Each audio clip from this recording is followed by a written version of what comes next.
La palabra de Dios a Juan 4, estamos en Juan 4, lo leímos del 1 al 30, y habla de la mujer samaritana, ¿verdad? Todos hemos escuchado, creo yo, esta historia, lo hemos leído, si no lo hemos escuchado, si usted ha estado en la iglesia por tiempo, la he escuchado varias veces, yo me supongo, ¿verdad? Y si no la he escuchado, pues hoy la va a escuchar, hermano, y hoy la va a leer con nosotros. Ya la hermana Lucía dio la lectura y ya lo leímos, entonces vamos a orar y vamos a empezar. Le voy a pedir que agarren sus teléfonos celulares, por favor, y los ponga en vibración. Si no saben cómo ponerlo en vibración, pregúntenle a algún niño y él le va a decir cómo hacerlo, o algún joven y le va a ayudar. ¿Amén? Así que vamos a orar, hermanos. Padre eterno, todopoderoso Dios, te damos toda la honra, Señor. Damos gloria en esta tarde, Padre. Bendecimos tu santísimo nombre. Queremos adorarte, Señor. Queremos glorificarte, Señor. Todo lo que se hace en este lugar, Señor, es para honra y gloria de tu nombre. Nuestro mayor deseo es que tu palabra, Señor, sea conocida por todos, que tu Hijo Jesucristo sea glorificado, Señor, que el Evangelio sea predicado y que nosotros podamos adorarte y servirte de manera que te glorifique a ti, Señor. Que tu palabra sea predicada en esta tarde, Señor, con autoridad y con poder en el Espíritu Santo.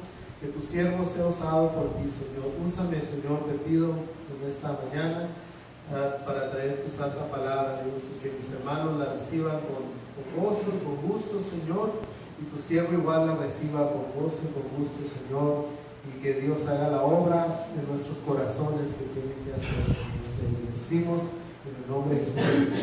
Amén. Amén.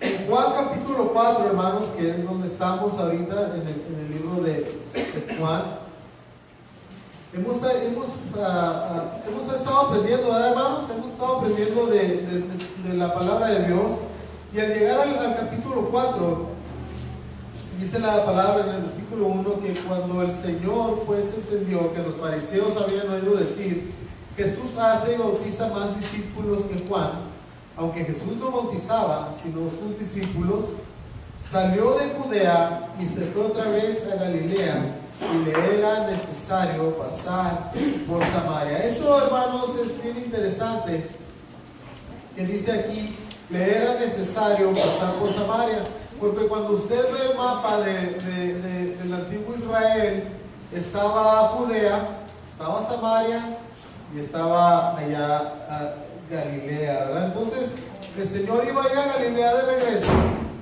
Y entonces si usted ve el mapa y lee aquí y dice, y le era necesario pasar por Samaria, pues usted va a pensar, pues es que estaba de pasada, ¿no? Entonces él tenía que pasar por ahí. Pero dice esto, hermanos, porque los judíos y los samaritanos tenían un pique, como se dice, no se querían, ellos no se querían, por causa de que los samaritanos eran una mezcla como de paganismo con judaísmo, y eran paganos, ¿verdad? Entonces los judíos no los querían, y todo esto viene desde el Antiguo Testamento, desde que Salomón se casa con una mujer que no era del pueblo de Israel. Viene a nacer su hijo, Dios le quita y le dice: te voy a deshacer tu reino. Viene su hijo y destruyen y se separan las 12 tribus, se quedan 10 de un lado y 10 del otro, y 2 del otro lado, y ahí empiezan las cosas. Vienen los asirios, y allá en Esdras usted puede encontrar esas cosas en el capítulo 4, y vienen ellos y entonces ellos, los israelitas, empiezan a adorar a otros dioses, se quedan ahí en Samaria. También encuentran en Esdras como ellos no se querían, no los querían por esto, no los querían también por razones de que ellos, los samarios, hermanos, como ya no adoraban realmente a Dios, eran pues más que nada paganos, se oponían a todo lo que los judíos querían hacer, ¿verdad? En Esdras 4, cuando querían reconstruir el templo y querían reconstruir las paredes, ¿no? Ellos mandaron una carta al rey Artajerjes y le dijeron que no los dejara, ¿no? Entonces no los querían. No se querían entre ellos. Entonces, ¿qué pasaba, hermanos? Cuando aquí la Biblia, la palabra de Dios dice, le era necesario pasar por Samaria, no era que necesitaba pasar por ahí, porque el judío, hermano, haga de cuenta que sucedía así. Usted tiene que ir de aquí a Caléxico, ¿verdad? Y tiene que pasar por el centro. Pues usted no quiere a los del centro, entonces prefería darse toda la vuelta por allá por Los Ángeles y salir por allá por Yuma y regresarse para entrar a Caléxico. Eso era, preferían ellos hacer eso. No pasaban por Samaria, preferían darse la vuelta por otros lados, aunque duraran más tiempo en llegar a Galilea. Era tanto su odio contra ellos, no los querían. Entonces, ellos, hermanos, tenían ese problema muy grande contra los samaritanos. Pero nuestro Señor Jesucristo no mira las cosas igual como las miramos nosotros también a veces, ¿verdad? En Lucas 10, quiero que vaya a Lucas 10 para que vean más o menos, veamos más o menos cómo miraba el Señor a los samaritanos.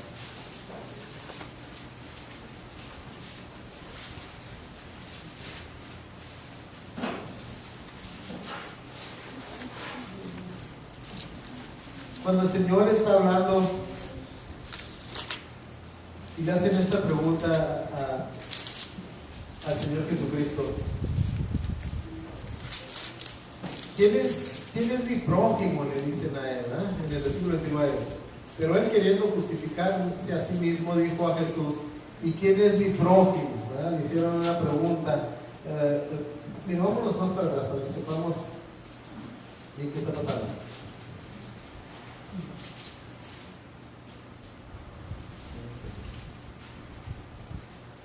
El versículo 25: y aquí un intérprete de la ley se levantó y dijo para probarle: Maestro, ¿haciendo qué cosa heredaré la vida eterna? Y él le dijo: ¿qué está escrito en la ley? ¿Cómo lees? Aquel respondiendo dijo: amarás al Señor tu Dios con todo tu corazón y con toda tu alma y con todas tus fuerzas y con toda tu mente, y a tu prójimo como a ti mismo. Y le dijo: bien has respondido, haz esto y vivirás. Pero él, queriendo justificarse a sí mismo, dijo a Jesús: ¿y quién es mi prójimo? Prójimo es el que está junto a ti, ¿verdad? El que está a un lado tuyo, es tu prójimo. Entonces dice la palabra en el versículo 30: respondiendo Jesús dijo: un hombre descendía de Jerusalén a Jericó y cayó en manos de ladrones, los cuales le despojaron e hiriéndole se fueron, dejándole medio muerto. Aconteció que descendió un sacerdote por aquel camino y viéndole pasó de largo. Asimismo un levita, llegando cerca de aquel lugar y viéndole pasó de largo. Pero un samaritano que iba de camino vino cerca de él y viéndole fue movido a misericordia, y acercándose vendó sus heridas, echándole aceite y vino, y poniéndole en su cabalgadura lo llevó al mesón y cuidó de él. Otro día al partir sacó 2 denarios y le dio al mesonero y le dijo: cuídame y te daré, y todo lo que gastes de más yo te lo pagaré cuando regrese. ¿Qué pues de estos 3 te parece que fue el prójimo del que cayó en manos de los ladrones? Él dijo: el que usó de misericordia con él. Entonces Jesús le dijo: ve y haz tú lo mismo. Entonces, hermanos, el Señor le enseña a este hombre que realmente el samaritano y el levita y el sacerdote delante de Dios es lo mismo. Dios ve el corazón de la persona. Dios ve cómo tratamos a las personas que están a nuestro lado. El Señor le da esta enseñanza grande a este hombre que era un intérprete de la ley, ¿verdad? Era alguien que conocía la palabra de Dios, ¿verdad? Entonces viene y le pregunta estas cosas y el Señor le dice, le responde así con esta anécdota del buen samaritano. ¿Por qué le dice un samaritano? Porque para ellos, para el intérprete de la ley, un samaritano era de lo peor. No los querían, hermano, ni se hablaban. Era algo para ellos que no podían ni verlos juntos. Y hermanos, a mí me gusta cuando leemos la palabra de Dios ejemplos prácticos. Pero nosotros como cristianos, a veces como cristianos miramos a personas que consideramos que no son cristianas o que son tal vez de otra, no sé, denominación, y los consideramos menos cristianos que nosotros, o los consideramos como personas que no les vamos a juntar mucho con ellos porque no tienen nuestras ideas, o porque no nos cambian, o porque de plano no son cristianos. Y el Señor nos está dando, hermanos, una lección aquí de que nosotros no somos los que juzgamos los corazones de las personas. Nosotros no podemos desechar a nadie. Nosotros, nuestro trabajo como hijos de Dios es hablarle a otros de Jesucristo, es mostrarles a otros el amor de Cristo, no hacer menos a nadie. Hermanos, yo he visto en muchas iglesias y en muchos hermanos que hablan de otras personas como que son menos cristianos que ellos, como que no valen mucho porque no están aquí. Por ejemplo, si no vienen aquí el domingo, ya no son cristianos. Oh, es un pagano, un fariseo, un samaritano. Es más, al Señor, hermanos, al Señor Jesucristo lo quisieron ofender, era como una ofensa, ¿verdad? El ser un samaritano. En Juan 8:48, no se vaya para allá, si usted lo quiere apuntar y luego lo busca. Dice: respondieron entonces los judíos y le dijeron: ¿no decimos bien nosotros que tú eres samaritano y que tienes demonio? Le estaba diciendo al Señor Jesucristo: tú eres un pagano, no conoces a Dios, tienes un demonio, ¿verdad? Y así a veces nosotros los cristianos hablamos de otros cristianos. Es un pagano, es un fariseo, es un esto, es un aquello, es un allá, es un acá. Hermanos, el Señor le está diciendo aquí en Lucas a este intérprete de la ley: ve y compórtate como un cristiano de verdad, como un hijo verdadero de Dios, un hijo que hace misericordia con otros. Hermano, pasó un sacerdote y se pasó de lado. Podía tener muchas excusas, tal vez iba tarde de servicio, tal vez pues iba a ensuciar y temiendo es que purificarse otra vez, porque si ellos tocaban sangre, pues se tenían que purificar. Entonces ellos ya no iban a poder ir al templo y preferían no ayudarle, ¿verdad? Porque dice que estaba ensangrentado. Entonces preferían no ayudarle porque iban a ir a adorar a Dios. Imagínense, esa era su mentalidad, hermanos. Esa era la mentalidad de ellos. Y luego pasa el otro levita, que era de los que estaban ahí en el templo haciendo todas las cosas, enseñando la palabra. Igual se pasa de largo y viene el samaritano, que es un pagano, que no conoce a Dios, que no sabe nada del Señor, y vaya a ayudar. Entonces una lección grande para esa persona, porque hermanos, Dios es un Dios de amor y misericordia, y usted y yo como cristianos debemos mostrar amor y misericordia a los que no conocen a Dios. Eso es lo que tenemos que hacer como hijos de Dios, como cristianos. Hermanos, en Lucas 11 el Señor va y sana a 10 leprosos. Y de todos los leprosos, a lo mejor, 9 eran judíos y 1 era samaritano, y el único que regresó fue el samaritano, agradecido por lo que Dios había hecho en su vida. Todas esas lecciones nos da el Señor. Entonces, para ellos era lo peor, que Jesús pasara y que ellos tuvieran que pasar por Samaria. No quieren ni pisar la tierra donde ellos estaban, porque era tanto su odio contra ellos. Entonces, cuando la palabra dice: y le era necesario pasar por Samaria, no era porque estuviera por el camino, hermano, no era por eso, era porque él tenía una cita preparada para hablar con esta mujer. Por eso tenía que pasar por Samaria, no porque estaba en el camino, sino porque tenía que hablar con esta mujer samaritana. Una mujer que un judío, olvídese, es como, miren, para que lo pongamos en perspectiva, es como si usted, hermano, yo pastor, me voy allá, aquí al cajón, no, el cajón no, aquí en Están todos los trailers, ¿no? Ahí se juntan muchas prostitutas.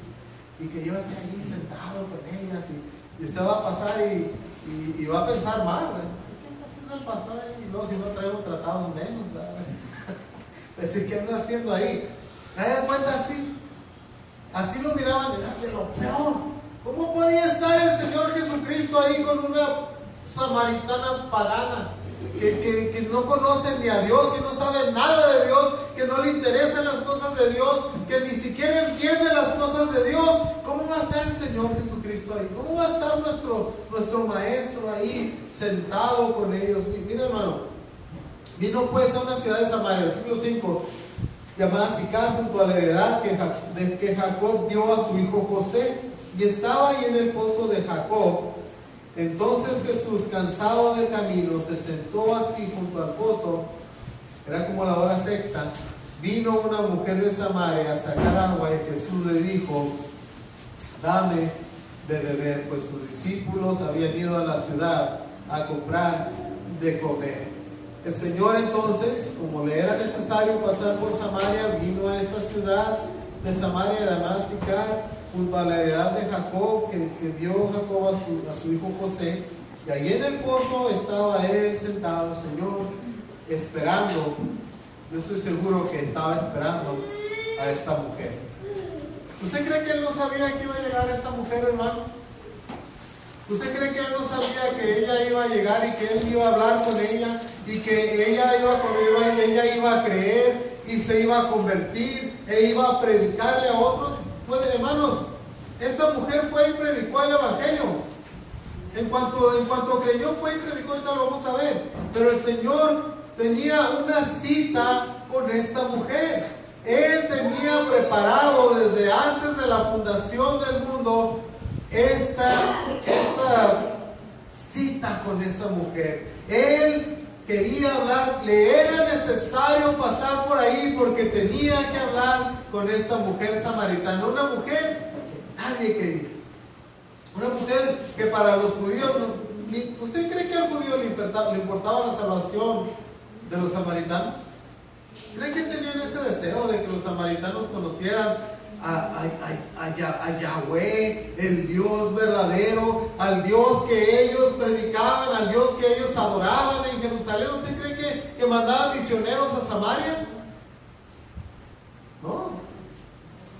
El judío, hermanos, tenía una mentalidad, y algunos todavía la tienen, de que son paganos y pues merecen lo que les pasa. Nosotros somos hijos de Dios, nosotros somos hijos de Abraham, decían los judíos, nosotros conocemos la verdad. Ellos no saben nada, están equivocados. Es más, déjeme decirle, hermano, que todavía hay samaritanos, todavía hay como 700, estaba yo viendo, y todavía viven por ahí en esos lugares, y todavía hacen sus ritos mezclados de paganismo con judaísmo. Todavía hasta esta fecha ahí están 500 a 700 samaritanos.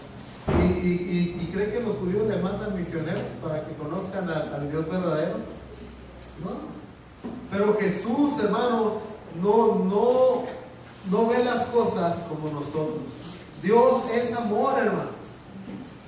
¿Usted cree que Dios no conocía el pecado de esta mujer? Claro que sí, lo vamos a ver, que sí lo conoce. Sí, era una mujer muy pecadora.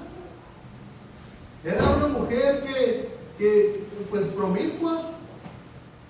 Era una mujer promiscua. Era una mujer que la mayoría de las personas ahorita la verían tal vez como una mujer. Esa mujer no, ni te va a hacer caso. ¿Para qué le habla de Cristo? Es muy pecadora, es de lo peor. No quiere nada con Cristo, no le interesan las cosas del Señor. Esa sería la mentalidad de muchos de nosotros tal vez.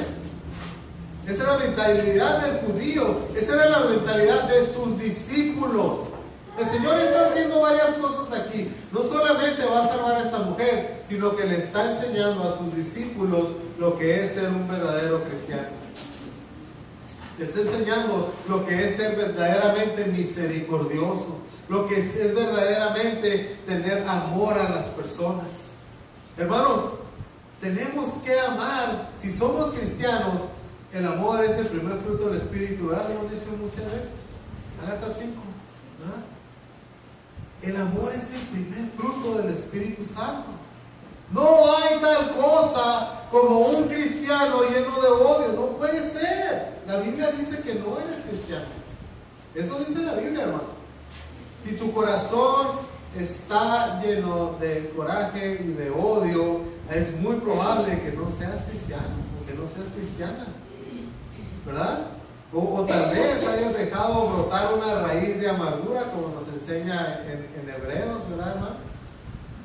Ayer sábado hablamos de Hebreos, en el capítulo 12, versículo 1 de Hebreos, dice que nos despojemos de las cosas que nos estorban y del pecado. No solo del pecado, de las cosas que nos estorban y del pecado. El pecado es otra cosa. De las cosas que te estorban. De las cosas que te estorba, hermano o hermana, para servir a tu Señor. ¿Qué te estorba para venir el miércoles a la oración? ¿Qué te estorba? La Biblia dice que no es que necesariamente sea un pecado, pero te estorba. La tele te puede estorbar. No necesariamente es un pecado, depende de lo que veas, ¿verdad? Pero no necesariamente es pecado. El deporte no es un pecado, pero te puede estorbar para servir al Señor. Tus hijos no los miras como pecados, ¿verdad? Pero te pueden estorbar para servir a tu Señor. Despójate, dice la palabra, de todas las cosas que te estorben para que puedas correr bien la carrera, hermano o hermana. Porque muchas cosas nos estorban y las dejamos que nos estorben. Cuando realmente queremos hacer algo y realmente tenemos un deseo de hacer algo, no estoy hablando de las cosas espirituales, estoy hablando de las cosas allá afuera, que tenemos deseos grandes de hacer algo, hermano, trabajamos para hacer esas cosas y le echamos tantas ganas y lo hacemos. Pero cuando vienen las cosas del Señor, las ponemos en segundo, tercero, cuarto lugar en nuestra lista de importancia. Cuando la Biblia nos dice que en primer lugar debe estar Dios, después tu familia, después tu trabajo y después todo lo demás. Ese es así como Dios tiene su plan hecho para nosotros. Hermano, hermana, es necesario que seamos buenos cristianos, que amemos al prójimo, que no nos estorben raíces de amargura, que no dejemos que cosas que nos molesten hagan raíces. ¿No? Porque dice, no dejes que una raíz de amargura brote en tu corazón y sean por ella muchos contaminados. Porque el que deja brotar una raíz de amargura en su corazón, hermano, hermana, contamina a los que están alrededor. ¿Por qué? Porque cuando alguien está con amargura, regularmente no se queda callado. Va con empieza la raíz de amargura a aventársela al otro, y el otro empieza también a crecer esa raíz de amargura y se va con el otro y empiezan a ser contaminados varios. Dice que tengas cuidado, hermano, de que brote una raíz de amargura en tu corazón. Eso es si eres cristiano. Si hay odio constante en tu corazón, siempre hay odio en tu corazón por las personas, por X, por acá, hermano, hermana, ten cuidado, porque posiblemente no eres cristiano. Porque el primer fruto del Espíritu es amor. ¿No es cierto? Eso dice la Biblia, hermanos, que el primer fruto del Espíritu es amor. Tú tienes que amar a tus hermanos. El Señor amó a esta mujer y le estaba enseñando a sus discípulos a amar aún a esos mugrosos paganos. ¿Qué feo se oye esa palabra, hermanos? Paganos, se oye feo. Que realmente no es una palabra mala, no es una mala palabra, no es una grosería. Pero cuando le dicen pagano a usted, yo no soy un pagano. Yo no soy un pagano. Pero hermano, nosotros muchas veces llamamos paganos a personas que tal vez no sean paganas. O que si son paganos necesitan conocer al Señor. No me junto con él porque es un pagano. No le hablo del Señor porque es un pagano. No estoy diciendo que se vaya a la cantina, ¿verdad? No, con los paganos borrachos. Pero estoy diciendo que les hable de Cristo, que los vea en el amor del Señor, así como Cristo vio a estas personas. El Señor se sentaba con ellos, hermano. Sí, se sentaba con ellos. Sentaba con los que no conocían al Señor, los judíos que eran borrachitos, los judíos que no eran, pues que eran pecadores, que no eran de la élite judía, que no eran de los fariseos, que no eran de los saduceos, que eran de los judíos que nomás andaban ahí, que eran de los que nomás iban al templo el sábado y se regresaban a sus labores. Y ellos, hermanos, el pueblo judío, el pueblo de Israel, Dios le dio una encomienda de glorificar su nombre para que otros conocieran al Señor. Y ellos se olvidaron de eso y se levantaron en su vanidad y se levantaron creyendo que son mejores que todos los demás, porque aún hasta esta fecha lo creen así, y se les olvidó glorificar a su Dios y glorifican a su nación y se glorifican ellos mismos, lo cual pasa mucho en la iglesia igual.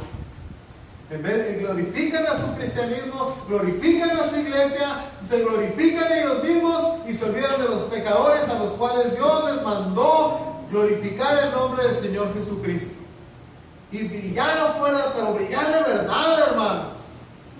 Brillar de verdad, no ir a meterte a una party de Halloween vestido de demonio para brillar como cristiano. Eso no es brillar como cristiano. Brillar como cristiano es vivir una vida de acuerdo a la palabra de Dios, una vida llena de amor a tu prójimo, al que está junto a ti, que tengas un deseo de que esa persona conozca a Cristo, que lo veas como una persona que realmente va a ir al infierno si no conoce al Señor.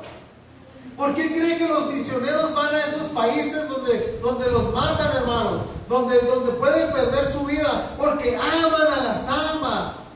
Realmente aman a las almas. Realmente quieren que se conviertan. Realmente quieren que vengan a Cristo. Realmente desean que conozcan a este Salvador que los ama, aunque sean unos pecadores.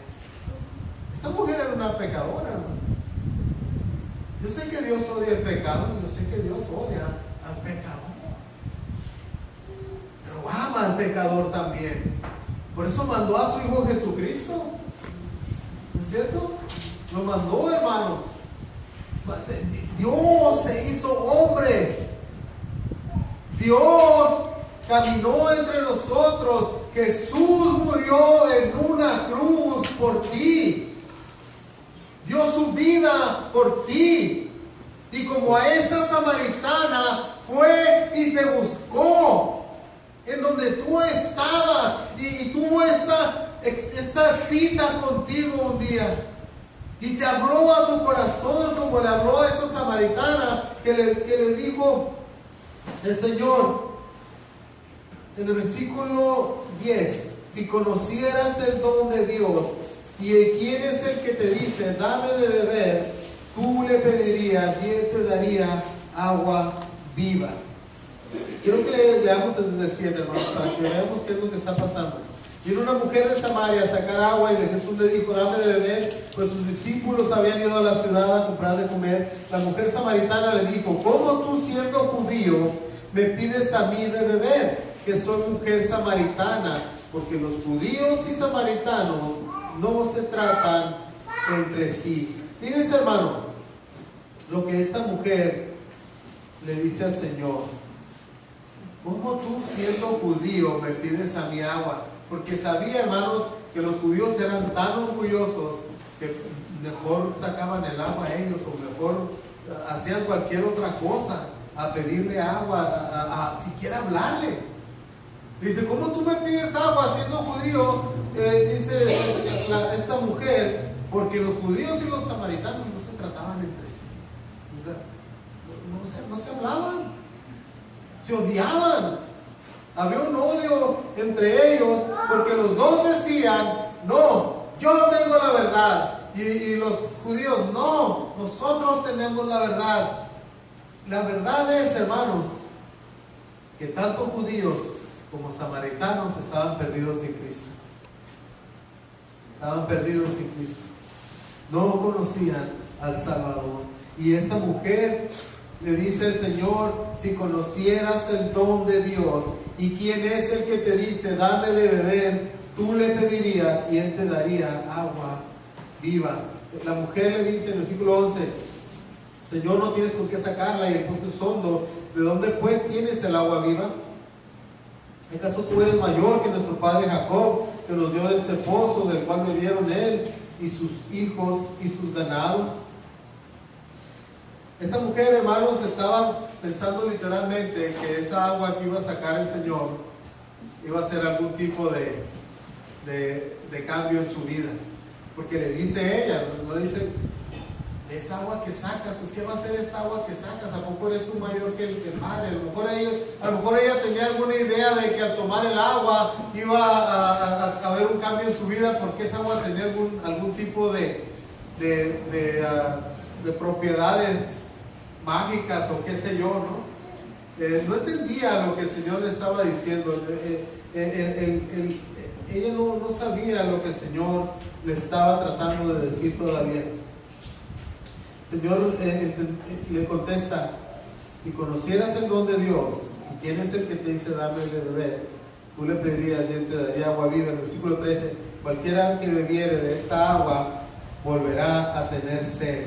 El Señor le hace ver que el pozo no tiene nada que ver, hermano. Que esa agua que ella iba a sacar de ahí, podía tomarla y no iba a hacer nada. Lo que nos lleva a esto, quiero comentar un poquito de eso. Hay personas ahorita que se llaman cristianos que venden botellitas de agua y se apellida Popov, es medio raro su nombre. Popov, así se pida. Y es un predicador y dice: cómprame esta agua, mira, mándame, no sé qué, yo te voy a mandar esta agua. Y ahí están los chivos comprándole agua por 100, 200, $300,000. Le mandan una botellita y se la van a tomar y eso los va a bendecir. Y en pleno 2015, con esas tonterías, hermanos, cuando la Biblia, la palabra de Dios está completa y el Señor nos muestra que no, el agua en sí misma no hace nada por ti. Esta agua del bautismo no hace nada por ti. ¿Qué puede hacer por ti si te bautizas? Nada. No te limpia de pecados. La sangre de Cristo te limpia de pecados. La fe en Jesucristo te salva por gracia de Dios. Por medio de la fe en Jesucristo eres salvo. El agua no iba a hacer nada. Y esta mujer el Señor le tuvo que enseñar, ¿verdad? Le dice: si tomas de esta agua, pues vas a volver a tener sed. Vas a seguir igual, pues. Nada, no va a haber un cambio en tu vida. Si tú piensas que el agua de este pozo es la que te va a hacer algo en tu vida. Y el Señor le contesta: mas el que bebiere del agua que yo le daré no tendrá sed jamás, sino que